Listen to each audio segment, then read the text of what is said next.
to LIGHTBOB TV. Today is episode 6 of Friday, and this is our last episode of the week. And the title of this episode is Lighting in the Market from Design to Value. And and what I was thinking when I did this episode is that we we are solicited. Lighting is everywhere, and and but very few people understand its value. And and for us, what it does as a lighting designer is that our our our service sometimes are perceived differently, because the market is not asking for lighting fixture. The market is asking for lighting results. And since we're the custodian and we are in, we have the responsibility of lighting, um, we get pointed from the finger, right? And most professional thinks that the market is products, the market is the catalog, market is the different price that we get or we see because we get all this junk mail all over the internet.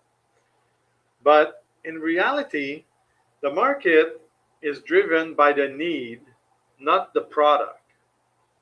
And this is a thing that as a designer I didn't know. I would go to a showroom and I would see a fixture and I said, well, everybody need that fixtures. Well, that was my perception from 10,000 feet being a lighting designer. Now, when I would present it to my client, they would not think the same thing, right? So designers are sometimes, well, I can talk for myself.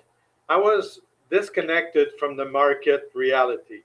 I would go to these show in Milan and in Germany, and I would see these beautiful fixtures, and I would come back, and then there would be customs, there would be taxes, there would be all kinds of additional costs.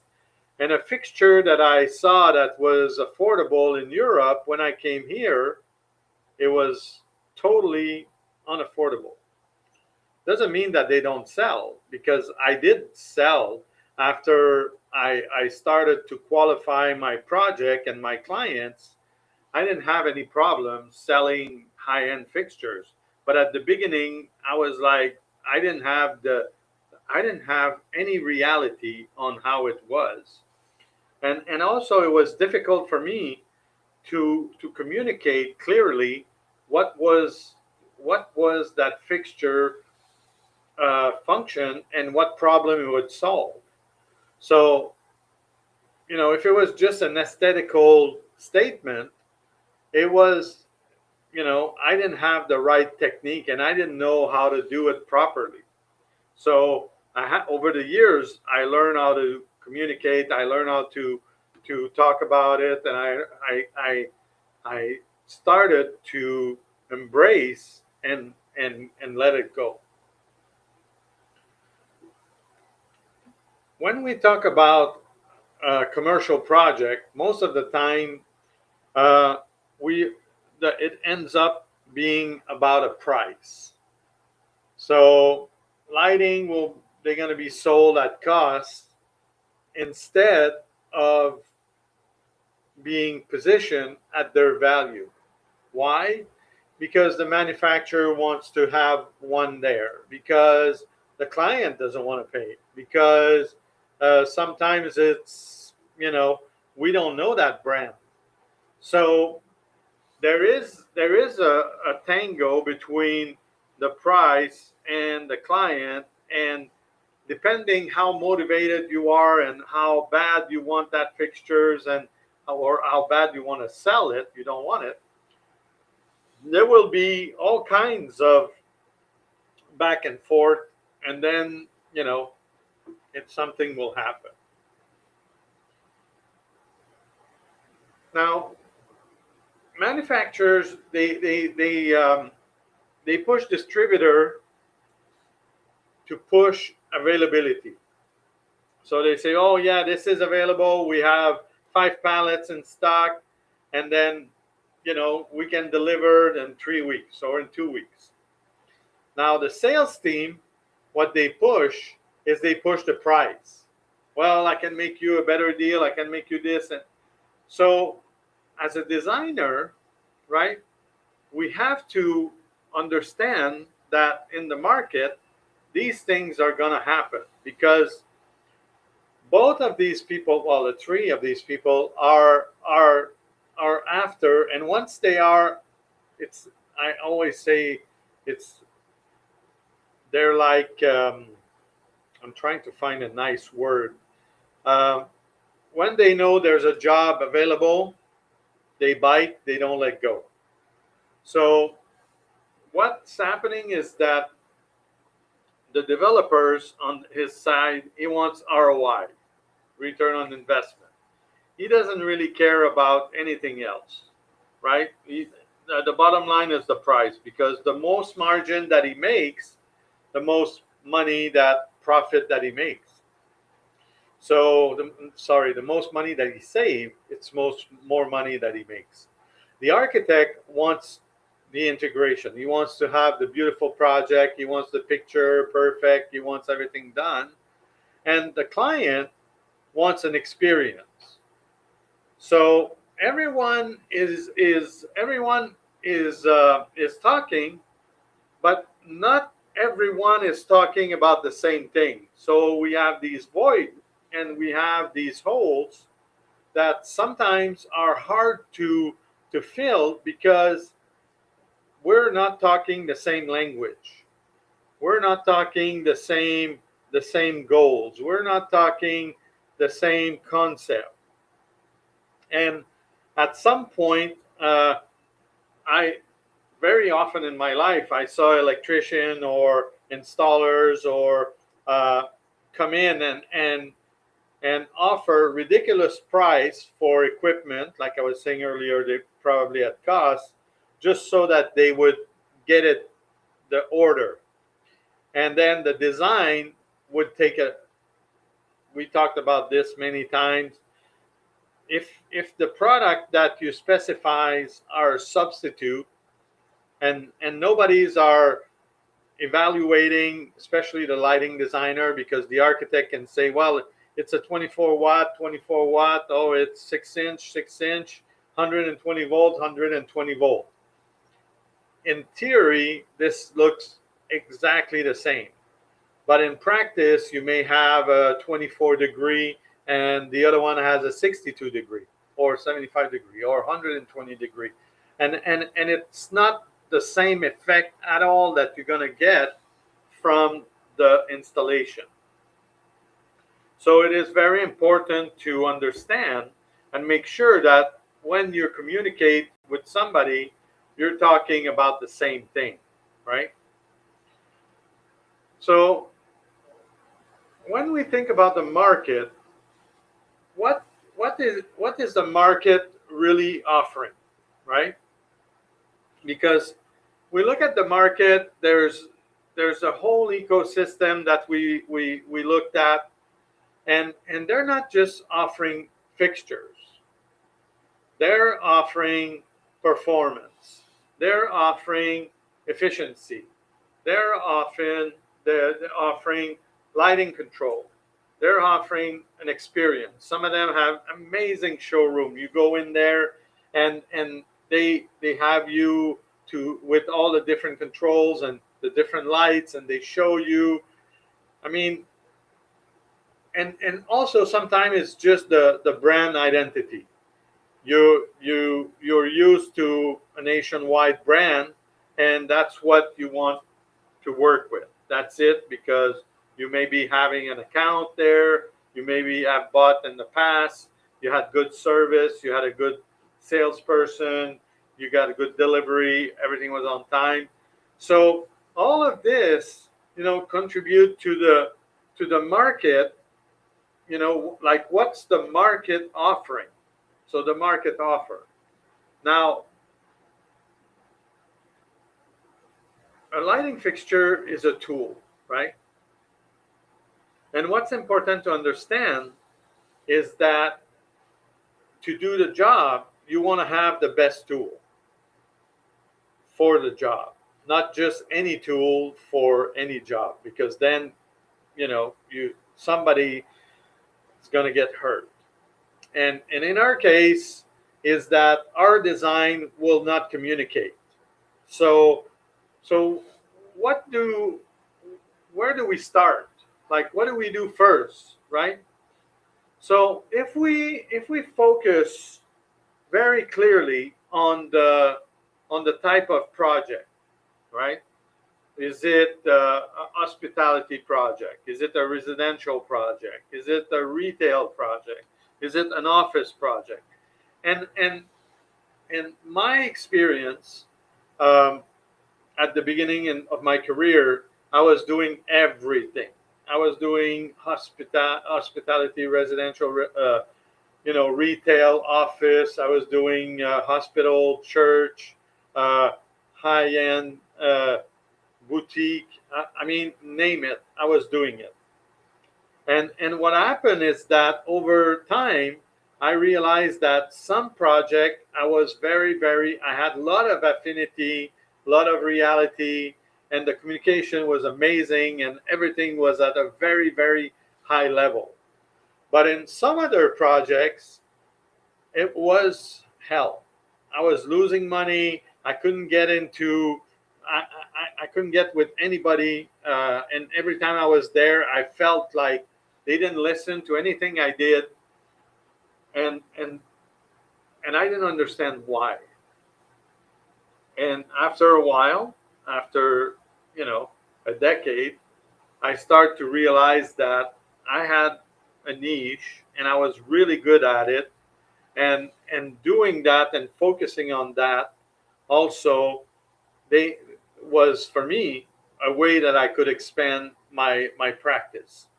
Now, why? Because I could use the same suppliers, I could use the same artisan, I could use the same the manufacturers, I could use the same control system, I could use the same my programmer, I could use my team was drilled, and they were really good at fulfilling these type of projects. And it took me 10 years to arrive there, and then it would just went on and on and on. So once you understand your your position in this universe, and also in this lighting universe, I should say, um, everything start to become easier because your pitch is down. So you're selling faster, your manufacturers, you can increase also your comfort level is at the top. So you can increase your service, you can increase the amount of time you're spending on the design because this is gonna be, you know, that everybody's pushing in the same direction. And what that does is that your productivity goes way up because everybody knows when we have a meeting scheduled for 3 o'clock, we arrive at 2:30. We do a little my crew and I train them to do their own little tour, not ask anybody, just go and look for themselves so that they see and it's real for them. And also they know where the project's at when we're sitting around the table. Because there's nothing worse than somebody arriving at the last minute and saying, oh, this is done. Oh, this is done. Oh, this is done. And oh, that was not supposed to be like this. So all of this together make you, like make you more efficient. And also it's part of your branding. Everybody, when they work with me, they say, well, we love to work with you because there's no bullshit. And also, you're there for us. And that is a very, very important thing. So the other thing is that when we start um, when we start aligning the lighting to that objective of being performant and having all this aligned, uh, something magical happened. And it's very rare that I talk magic, but I saw it on almost on every of my job. Is that suddenly there's a flow going, and the lighting and everything, the lighting design team, the architect, we're all on the same purpose. We don't have any hidden agenda, and everything that happened now start to go faster and smoother. And then suddenly, boom, the project's done. So the fact that the lighting should respond to the purpose and not the preference is has to do 100% with the team. If you're not a team player, if you don't have a team, or if one of your team player doesn't fit well in that team, well, take it out and put another one. And I say that because sometimes I I had all kinds of employees, and I have this magic touch of working with the craziest person and having them to produce the most amazing result. And when they would be with, let's say, with my project manager, or when they would be with the contractor, or when they would be with the architect, they would call me and say, Bob, I cannot work with this guy. Take him out of the job. I can't fucking work. Sorry about the swear, but sometimes it would be that bad. So I had to, retrieve and put him on another job, or come with me and we're going to do something else.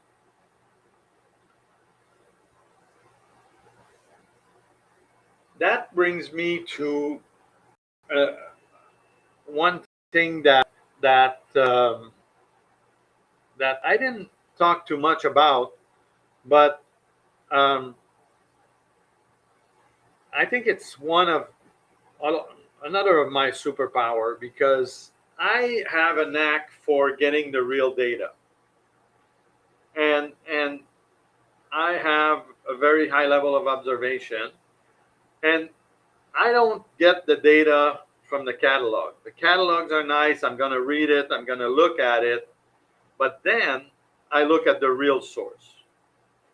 What project have you built with this, right? Then most of the time I would ask people that are have worked with that product, like post occupancy feedback. I would ask them, hey, how did that going for you today? I would talk to the maintenance team. Why? Because they're the one who can tell you, well, this fixture was designed with a T5 at the time, and this is a very vivid image I had. One of the most beautiful fixtures I ever saw come from Germany. Beautiful, super ultra modern. But the source they had in Europe, and the way we worked with that source in America was different, and it became a real problem. And my maintenance team, the maintenance team, I talked to them and they said, this is a nightmare. This is a nightmare. This fixture, just to change a bulb, is just like unbelievably hard. Plus, the bulb doesn't last that long because there's something wrong in the design. It overheats and da da da da da da da, the ballast heat. Anyway, so maintenance teams are my biggest intel source. And also, it's not rare that I receive a call from a maintenance guy, one of my maintenance friend, and they would say, Bob, where do I get this? I said, what do you need that for? Well, I have these fixtures. Can I go? And then I look for myself, and I'm like, oh my God, I can't believe the work of some manufacturer. And my favorite phrase is that, well, they're artists. right? Because there's no other way to qualify some of that bad work, anything else than art.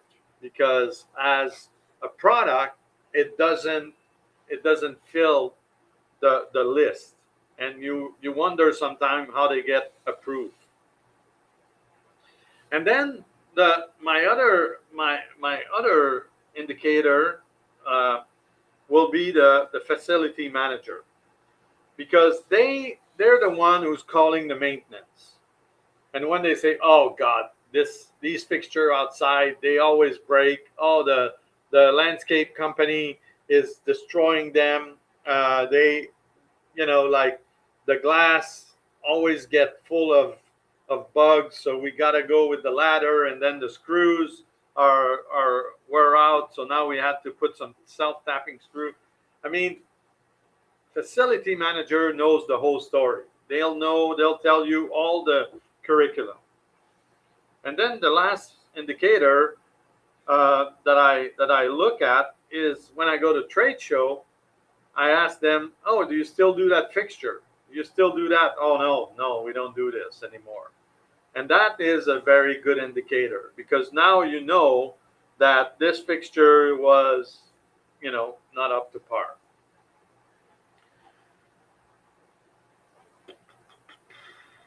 Um,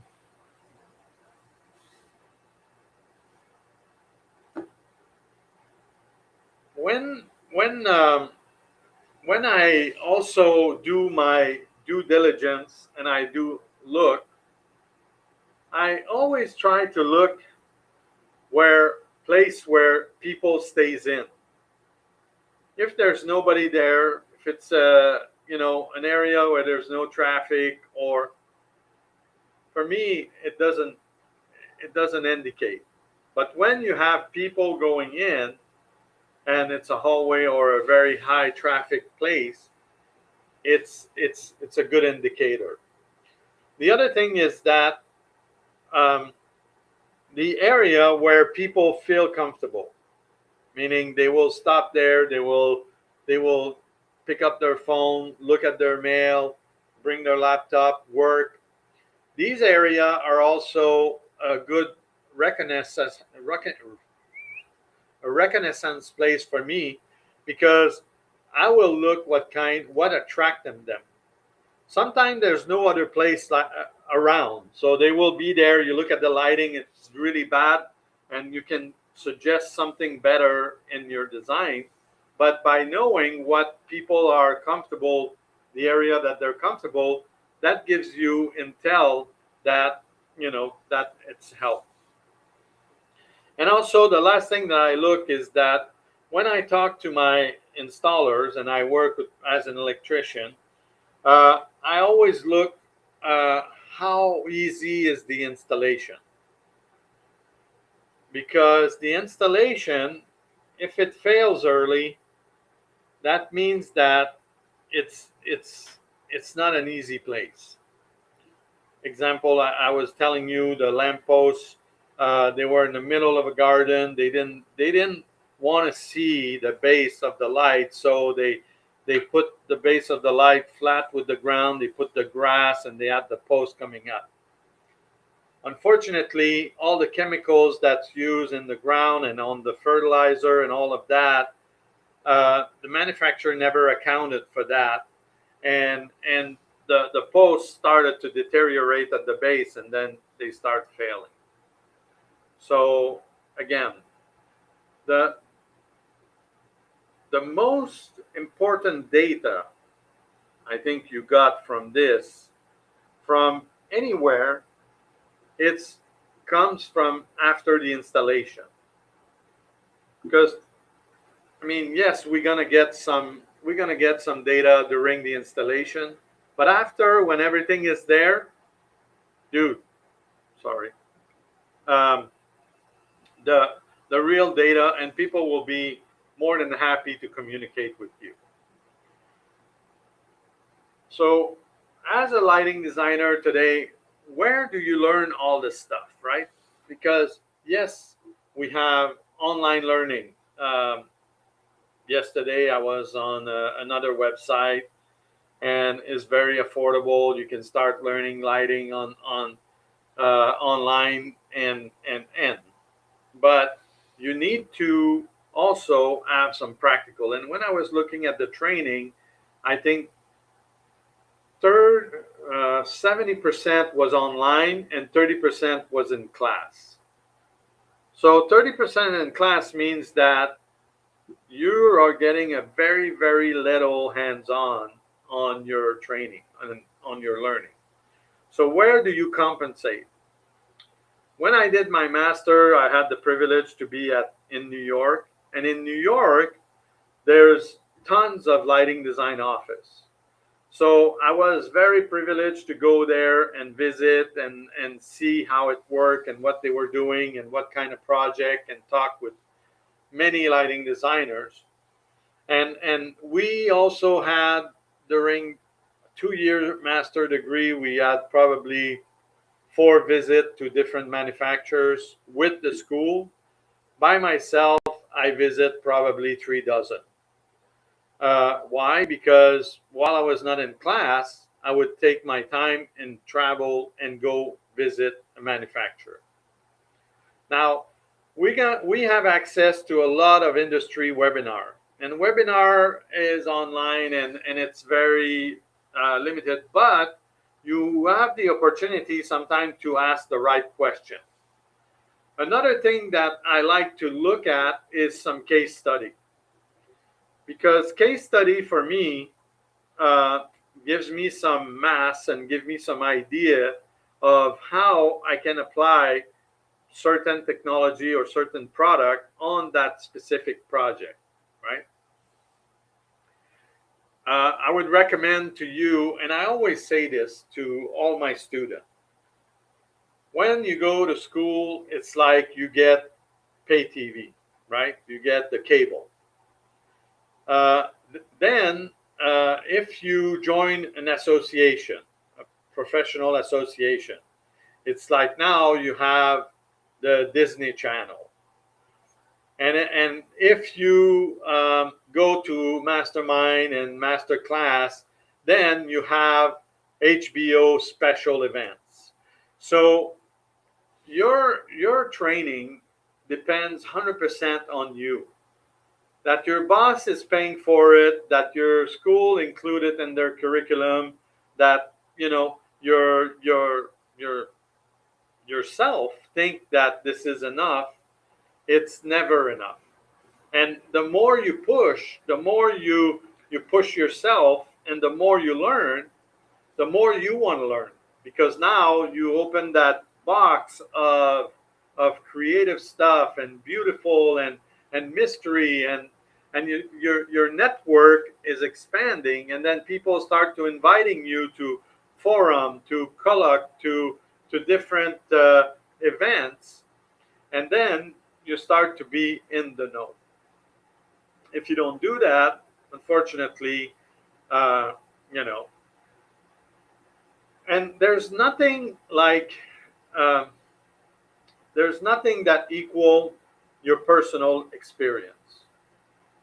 There's no marketing, there's no technical booklet, there's no special training from a company that is gonna give you the certainty of a certain product by having see it for yourself. You see it working. You see the fabric, the manufacturing company that does it. You see the people that are assembling. You meet other people that are selling it and are assembling it when you go to a trade fair. This is the best way to have the certainty about a product. Anything else falls short. Anything else. There's nothing that I said, that is gonna be that's gonna have enough information than going for yourself. Um, I I was about 18 years old, and I started to take a pilot course, and I was working at night, and I had another job during the day. So I had the brilliant idea of recording all my course. the course were 3 hour long. I never realized that I had to spend 3 hours on course recording it, and then another 3 hours at home to listen to it, and not having the chance to ask the teacher when I didn't understand. So of course I blew the course. This course, I never finished my pilot license course, and also it was not something that really excited me. Being sitting in a cockpit for 8 to 10 hours a day was not my vision of my future career. But I really appreciate it. Sometimes I fly with friends that have airplanes or clients, and it's fun for that time. But and what I want to say is that if you're going to learn something, just give you 100% and learn it, and then it's done. And if you have a question, you raise your hand. What is that button doing? Why do you have two screws? Why is there not a guard? Or what are the accessories? And you'll get the answer right away. So your job after that is that, okay, now I got all this knowledge, right? I got all this data. How can I use this in my project? How do I make this? How do I use this in that so that it aligns with my concept, with my mission, with so that I can deliver exactly what my idea was to the client. And this is where it gets a little bit more tricky because, again, it doesn't start with the fixture, right? It starts with what do I need to solve, and in your uh, maybe in your design, instead of saying uh, which fixture should I use for that, maybe you should say how what experience am I creating, right? I just went to that manufacturer. They showed me 50 different fixtures. And what I want to do is this. Is there something in that array that I can use to create that experience? That is the way to do it. And if you do it that way, you'll never run short. Then, of course, you're going to select, the system and then the component, and then you're going to make sure that it aligns with your budget.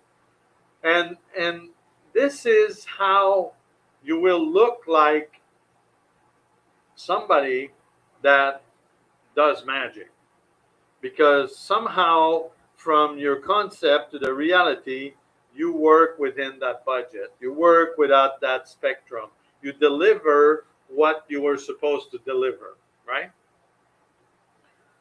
Compared to somebody that just selecting a product, oh, this is a very trendy product, let's put it there, and then, oh my God, it's very okay, let's cut somewhere else.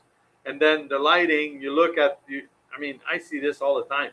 I walk into a place and I can tell you where the money is and where the lack of money, and that the initial design was not what I see now. They had probably more lighting. They had probably more effect. They probably had different things, and because of the not knowing how to surf and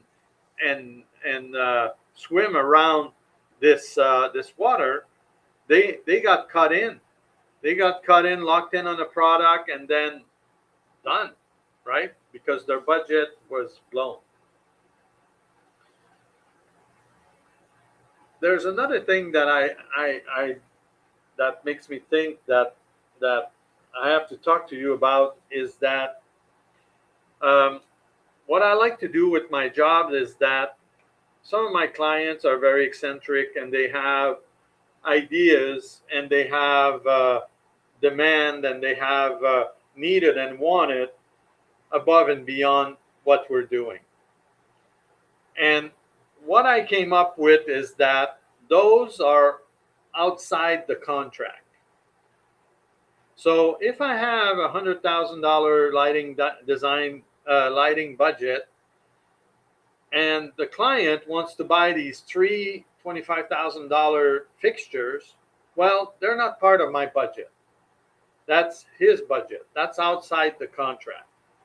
And having learned this and applying this for many different years saved me a lot of troubles, because I know that in my contract, in my job, I have sufficient lighting, I have a good control system, I'm going to control these three fixtures.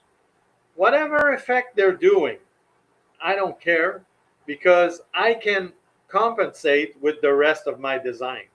Let's say they come in and they buy these huge chandelier that are doing general diffuse, right? And that's what chandelier does before normally. And all my lighting is very directional and dramatic. And I know that if I turn the chandelier on at 100%, I won't see any effect. Well, part of my scene and my programming, I'll turn the chandelier down so that the dramatic effect of my directional lighting is happening. And let's say we need to have all our light blasting because we're cleaning, or there's some kind of an event happening and we need a lot of light. Well, it doesn't matter now that my dramatic lighting is not highlighting the architecture, because we have a function that needs to have a lot of lights. And by putting everything at full, it gives me, enough light everywhere. So this is something that I use in all my projects. I have special lighting, and this special lighting sometimes is not part of my contract, or and eventually I'll tell you another of my little secret. But let's move on, because we don't have much time left.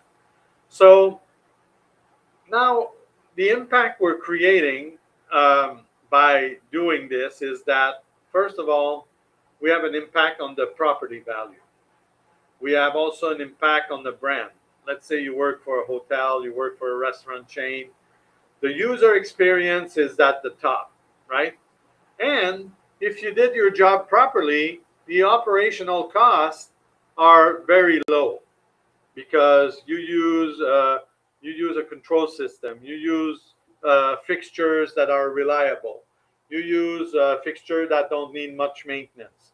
So again, by doing your job, you can bring all of these elements down, and make sure that what you're doing is appreciated, and also is also your visit card. When you send somebody, there's nothing worse than sending somebody to your job and there's burned bulbs right in the middle. That happens to me again. I did a beautiful lighting facade of a building, a high rise, and some of the lighting blew prematurely, and it looks like hell. So I understand, So lighting is one of the few elements that touch both, okay? Touch the emotional and the economic. And emotional, not just because it costs a lot of money, but because you can create an impact on people. You can have them sit there with their loved one and for 2 hours eating a meal and drinking wines and having dessert, and because they feel really, really, actually everybody else disappear and they feel like they're the only one in that space.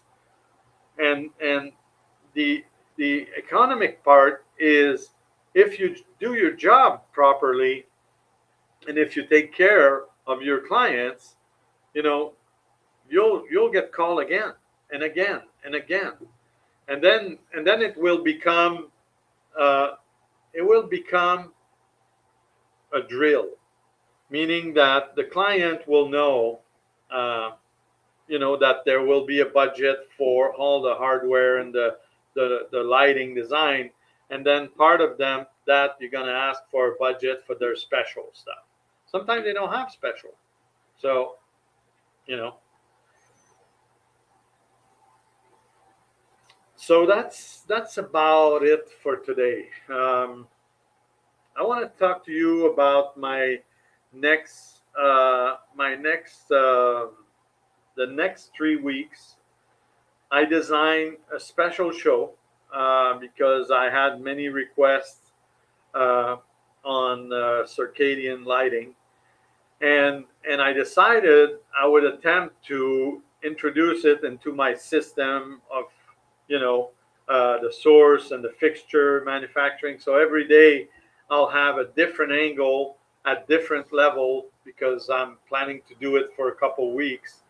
So I would love you to participate and to be with me for this experience, and have a beautiful weekend. Thank you very much, and I'll see you next week. Thank you.